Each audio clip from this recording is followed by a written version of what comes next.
So with me I have Genevieve Bell. Let me make sure I get this right. You're the Director of Interaction and Experience Research at Intel. Woohoo! That is All in right. fact me. So natural question, how does anthropology, how does ethnography relate to processor design? It's not like I've never heard that question before, you know. Yeah. So I joined Intel about 13 years ago when the company was really first starting to transition from being a microprocessor company into a platform company. And in the time I've been at Intel, it's really, I think in some ways, become so much more than just someone that makes microprocessors. But for us to get even that right, you need to know where it's going to go, right? I mean, I think of, Centrino, and that transition from Pentium to Centrino was all about actually knowing that something was going to go off the desktop and run around the world. And if that was the case, you knew you had to think differently about power, battery, weight, the height and the width of the thing, and it was quite a very different way of thinking about what we were doing. And for me, the entire time I've been at Intel, my role has really been to bring into the company stories about where the technology will ultimately go. So talk about real people and their lives. Okay, so now that we've got processors running all over the place, I like this idea of autonomous processors sprouting little silicate legs and disappearing. I want to come back to this feral idea later on. That now that things have gone mobile, we're seeing people engage with technology in different ways. Right? So what can the social sciences tell us about the way we design technology? Also, my favorite question. I think, the best thing that social science can bring to the equation is to start the questions in a different place. So for me, the first question is not, tell me what you're doing with the iPad. It's, tell me what you care about. Tell me about your life. Let me unpack your car or unpack your backpack or see what's in your home office. Because I really want to have a sense of the context. Because I think it's when you understand what it is that people value, what they care about, what their aspirations and their frustrations are, all of that really helps you shape the future of technology in a much more humane way, rather than just going, all right, he likes to hold it in two hands and move left to right. So I think there's sort of something about being willing to ask the bigger set of questions about what is it that people care about and what do they value. And that ultimately does drive technology design. Well, in this case, it's having web-based access to questions I need to ask somebody. There's a direct purpose. It's that's very behind instrumentalist. It. Good for you. It makes sense. Well, it does. Some things will persist, though, in Absolutely. terms of what's on people's minds. Certainly, what's on their hips, what's on their tables. What are the artifacts from the 20th century that are going to persist in a post-PC age, and why? Oh, such a good question.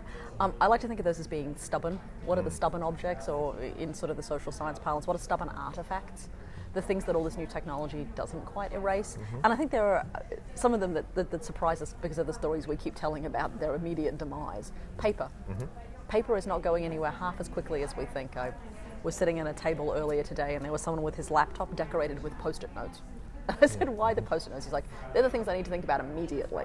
And there's that kind of that immediacy to paper that even technology will never quite have, right? Even if it's instant on, it's not quite the same thing. So I think paper persists. Television, frankly, just hasn't gone away at any of the rates anyone anticipated. Americans watch 20% more television than they did 10 years ago. Fastest growing group of TV viewers are actually millennials, so people in their 18 to sort of 25-year-olds. Cash, money, has not been eclipsed by plastic in quite the ways we imagined. It turns out it's still good to have coins for the tooth fairy and paper for gifts. And my sense is there are other things that we care about that just don't go away quite so quickly. Whether it is physical objects, whether it's books. Now, granted, people, it turns out, seem to be splitting their purchases between digital books and physical books.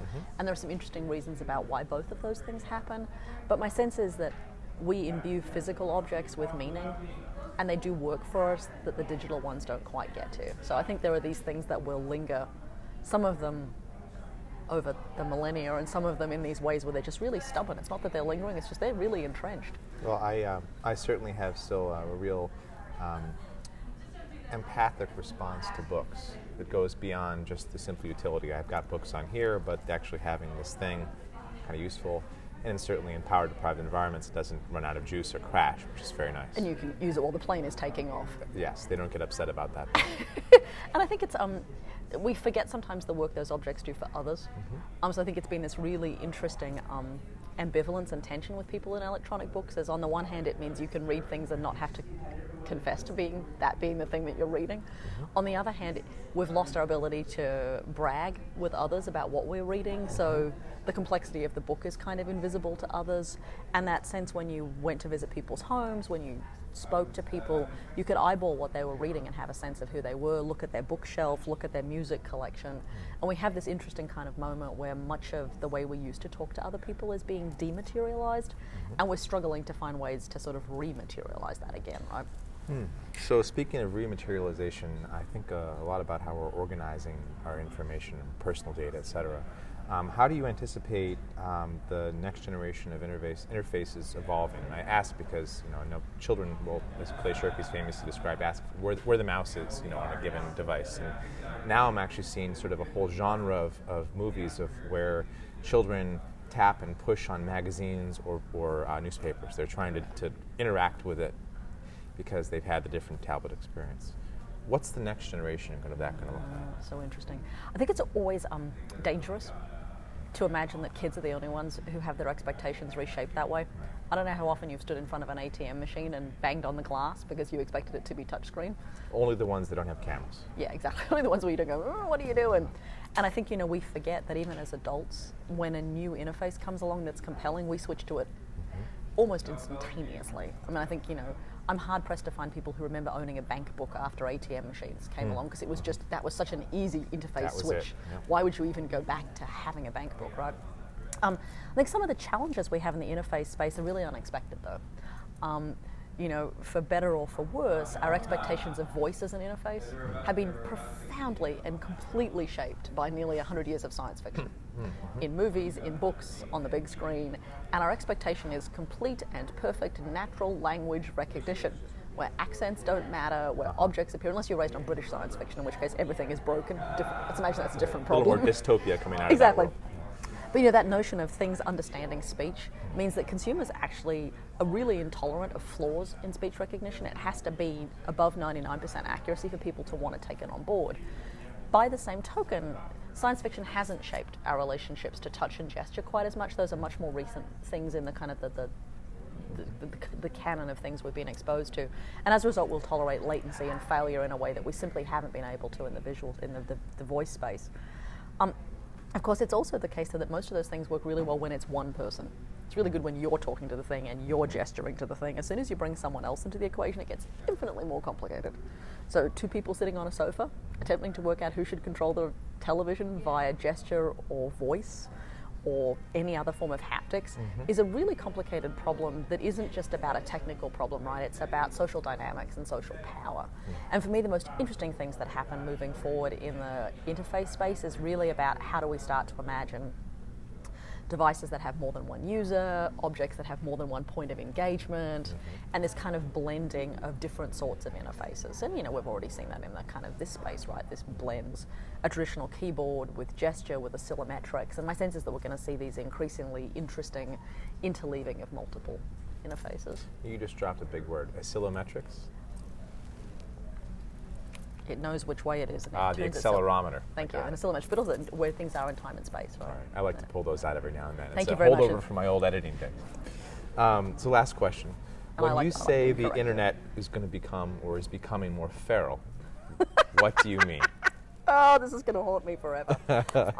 Cats everywhere going wild? No. So I was really struck about 2 years ago by the fact that the kind of metaphors we used to talk about technology were really rooted in a particular set of cultural frameworks, right? So the information superhighway, we talked a lot about speed, we talked about net neutrality, we talked about firewalls. I mean, there was sort of this language of democracy, information, will be free, but all this kind of language we were using in these metaphors that were really rooted in a particular set of experiences. And most of them were American, and a lot of them had to do with free market economics. And I was really interested to kind of say, what would happen if we brought some different theoretical lenses, some different metaphors to talk about technology? And I'm Australian, clearly, hence the accent. And I was like, well, what we talk about a lot in Australia, we talk about things being feral a lot. And I was like, well, what's interesting about feral is that kind of notion of something that was once contained and domestic and sort of controllable, suddenly, literally, in many cases, jumps the fence and goes mad. And we attempt all these strategies to contain it. We build fences, we try to regulate the spread of the population, we try to pull it back over the fence or recontain it. And for me, there was something really powerful about that sense of things that had been domesticated that suddenly kind of went on to have a a life of their own, and to do it in ways that were totally unanticipated. So people in Australia know a lot about the rabbit story and the rabbit-proof fence.